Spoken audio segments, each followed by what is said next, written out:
Today we're talking about the best ways to improve your writing score in the IELTS exam. So let's begin.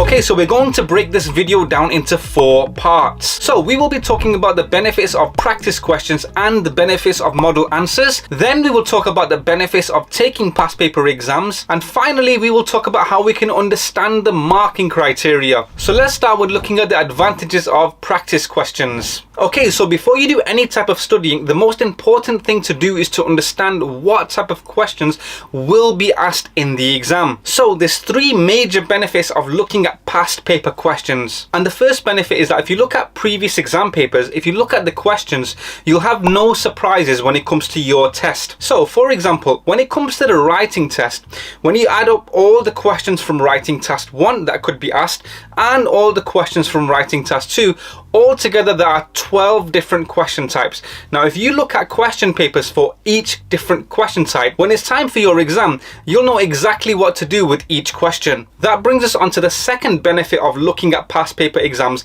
and that is that if you do look at these questions, you'll know exactly which questions you will struggle with and which questions you will find easy. This will save you a lot of time when you do actually start to study, and that's because you'll automatically know that these are the questions I struggle with, therefore these are the questions I need to focus on more. Additionally, another benefit is that when it comes to taking exams, a lot of us get really nervous, but if you get into the habit of looking at past paper questions before your exam day, this will significantly reduce the amount of anxiety that you may face. Okay, so let's say that you followed the first tip and you've looked at past exam questions.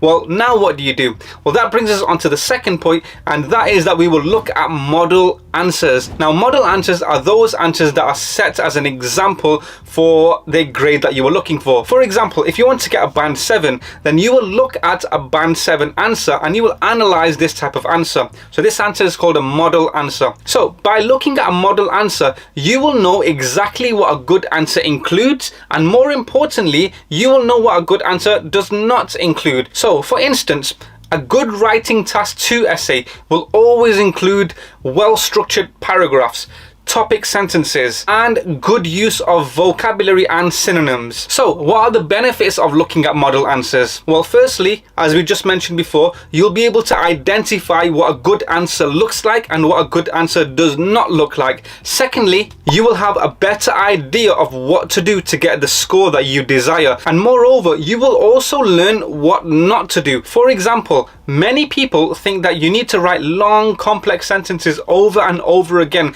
to get a high score, but after you look at a model answer, you will realize that this is not actually the case. You only need to add a few complex sentences here and there. Not every sentence should be a long-winded sentence. Now, another way to improve our writing score is to actually take these practice tests. So you've looked at analyzing the questions, you've looked at model answers, and by now you should be able to take these practice tests. Now, a big benefit of taking a practice test is that it will significantly boost your confidence. So you might have heard of the saying, practice makes perfect. Well, that's exactly the case when it comes to taking practice tests. The more you practice, the closer you will get to reaching your desired score. Another advantage of taking practice tests, especially when it comes to writing tests, is that it will help you perfect your timing.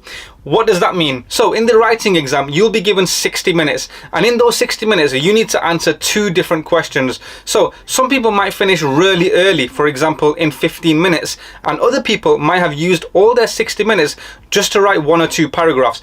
But if you take practice tests, you will be able to use your time wisely and be able to finish just on time with the correct amount of information that you need. Now, when it comes to the writing exam, it's very easy to lose track of time. And that's because there's so many things to do, but not that much time to do it. In fact, you only have 60 minutes to complete the writing tasks. And within that 60 minutes, you need to complete 2 different tasks, plan out both of those questions, write around 7 or 8 different paragraphs, proofread your work, and count the words that you've written. So there's a lot to do in 60 minutes, and that's why taking practice tests will really help you again achieve your desired score. Now, another thing that you can do to help you get a higher mark in the writing exam is understand the marking criteria. This is something that so many students just do not do.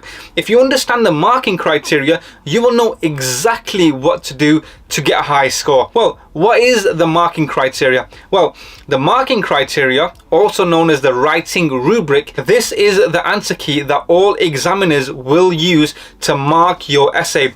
Now, you can actually access this online, so I will leave a link in the description below.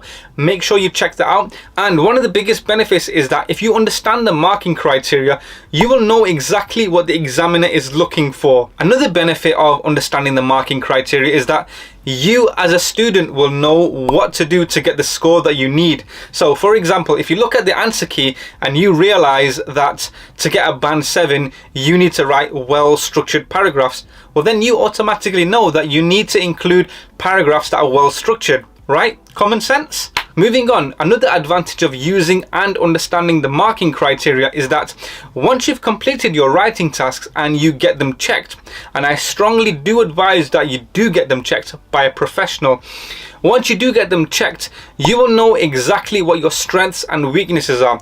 Then you can use this towards your advantage and you can just focus more on the areas that you need more help in. For example, if your area of weakness is vocabulary and your strengths is writing paragraphs, well then you know that you need to focus more on using vocabulary and you don't need to focus too much on writing paragraph. Now, if you reach this far, feel free to contact me on Instagram to get your writing checked, and I will see you in the next video. Bye bye.